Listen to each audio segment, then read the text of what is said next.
Anchor Monika से सुने समाचार। होली एवं रमजान पर्व को देखते हुए डीएम एसपी ने पुलिस कर्मियों के साथ नेपाल बॉर्डर तक किया फ्लैग मार्च।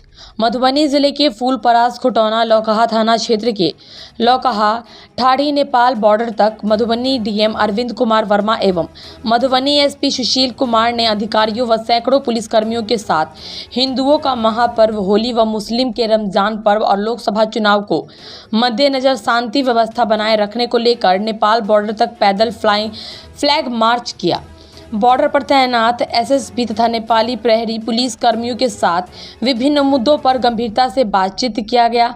एसपी ने भारत नेपाल बॉर्डर पर तैनात एसएसबी जवानों को कड़े निर्देश देते हुए कहा कि शराब तस्करी के साथ साथ अन्य सामानों की तस्करी पर कड़ी नज़र रखते हुए रोक लगावे तथा आदर्श आचार संहिता का पालन करते हुए भारत नेपाल बॉर्डर पर आवागमन व्यक्तियों एवं वाहनों को गहन जांच करने के बाद और पहचान पत्र या आधार कार्ड देखने के बाद ही आने जाने की अनुमति देंगे। और डीएम अरविंद कुमार ने भारतीय नागरिकों से अपील करते हुए कहा कि लोकसभा निर्वाचन चुनाव महापर्व है, इसे भी शांतिपूर्वक माहौल में मनावे। बूथों पर निर्भीक एवं निष्पक्ष होकर शांति वातावरण में अपना अपना मतदान 100% करेंगे। बूथों पर हंगामा और उपद्रव मचाने वाले लोगों पर कड़ी कानूनी कार्रवाई की जाएगी। फ्लैग मार्च में फूलपरास डीएसपी सुधीर कुमार, अनुमंडल पदाधिकारी अभिषेक कुमार, खुटौना थाना अध्यक्ष नीतीश कुमार, लौका थाना अध्यक्ष शंकर शरण दास, ललमनिया थाना अध्यक्ष विपिन कुमार यादव, खुटौना प्रखंड विकास पदाधिकारी गिरीश चंद्र कुमार एवं अन्य शामिल थे। इवन की सर नाइट पर भी हम फिर भी विजिट रहते हैं, यहाँ पर भी रहते हैं हमारे ड्यूटी का नाइट। इवन की कोई कहीं से यहाँ से पास करने की कोशिश करते हैं। आगे भी सब जैसे कि सारा ओपन है ना, जहाँ पे लोगों को लग रहा है कि मतलब नहीं है, तो एक बॉर्डर पिलर तक अगर हमारी दूसरी फ्लैंकिंग कंपनी है तो फिर हम वहाँ से ले लेते हैं, वहाँ से स्टार्ट होते हैं, तो कंटिन्यूस चेंज रहती है। रात में भी दिन अभी फिलहाल में सर हमारी कंपनी में 50 नहीं सर, कंपनी मैं अपनी कंपनी की स्टार्ट करूँ।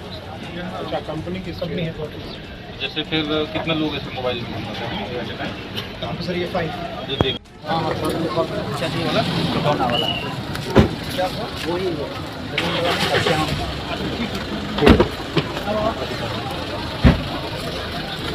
आप भारत नेपाल के सीमावर्ती क्षेत्र और बॉर्डर पर भी फ्लैग मार्च लगाए हैं, तो आगामी लोकसभा के चुनाव में मतदान भी है, तो इस बार आपका पुलिस प्रशासन के क्या विधि व्यवस्था रहेगा? देखिए, लोकसभा चुनाव के लिए हम लोग की तैयारी बहुत पहले से चल रही है और उसी क्रम में ये जो प्री पोल ड्यूटी के लिए हमारे सीएपीएफ भी आए हुए हैं, उसके साथ हम लोग फ्लैग मार्च कर रहे हैं।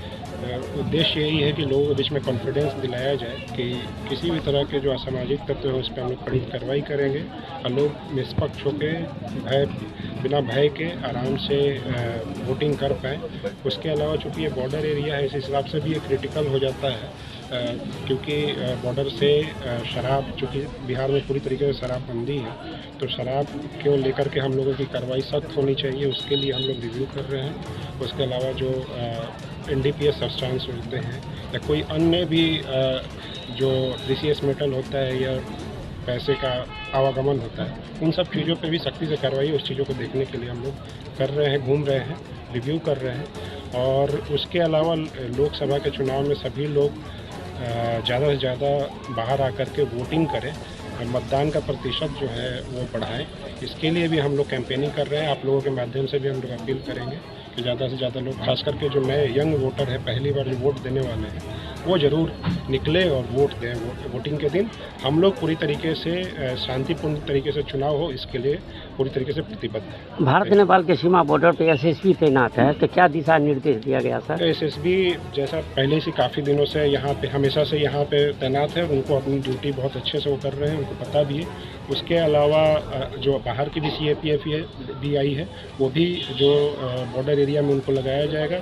मेन काम उनका यही है कि जो आवागमन हो, जो अवैध तरीके की चीज़ें हैं उसको रोका जा सके, चाहे वो लोग हों चाहे सामान हो, उन चीज़ों की रोकथाम की जा सके और उसमें हमारे सारे पदाधिकारी लगातार सक्रिय हैं। सर, आगामी लोकसभा चुनाव के मद्देनजर नेपाल के प्रशासन से क्या वार्तालाप है? हम लोग नेपाल के ऑथोरिटीज़ के साथ अभी 23 फरवरी को मीटिंग भी हुई थी, कोऑर्डिनेशन मीटिंग जो होती है 3 मंथ पे।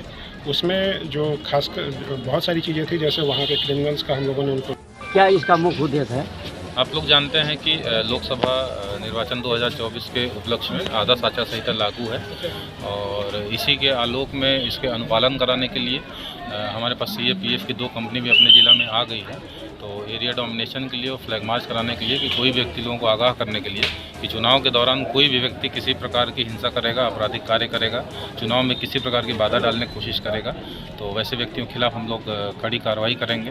साथ ही साथ आदर्श आचार संहिता के अनुपालन कराने के लिए हम लोगों ने 30 फ्लाइंग स्क्वाड भी गठित किया है। लगातार हम लोग उस पर निगरानी कर रहे हैं और स्टैटिक टीम भी गठित है। लगातार वो चेक पोस्ट बना के उनके द्वारा भी लगातार जाँच की जा रही है। आज हम लोग बॉर्डर पर भी आए हैं, SSB की टीम यहाँ देख रहे थे।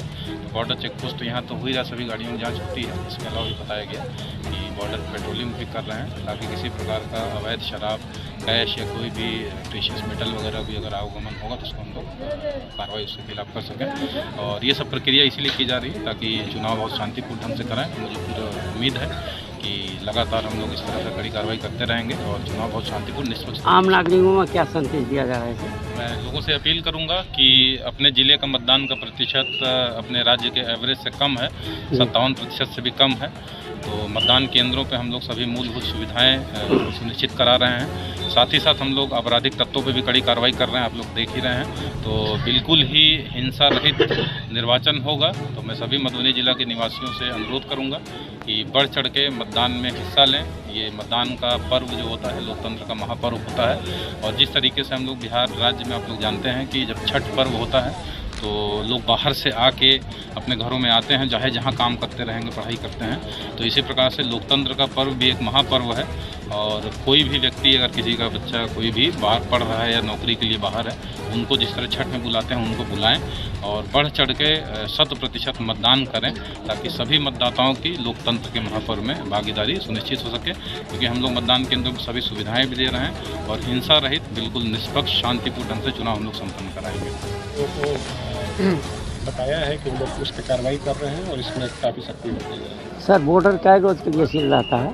क्या बॉर्डर कै दिनों के लिए सील का आदेश दिया जाता है? अच्छा, मतलब भारत 48 आवर्स पहले ही ये हो जाता है और उसमें उसके बाद किसी तरह का प्रचार प्रसार बंद हो जाता है। और चूँकि ये तो वैसे भी यहाँ पे प्रोविशन है शराब का, इसलिए तो ड्राई डे तो हमेशा ही रहेगा। तो 48 आवर पहले ये जो है प्रचार प्रसार बंद हो जाएगा।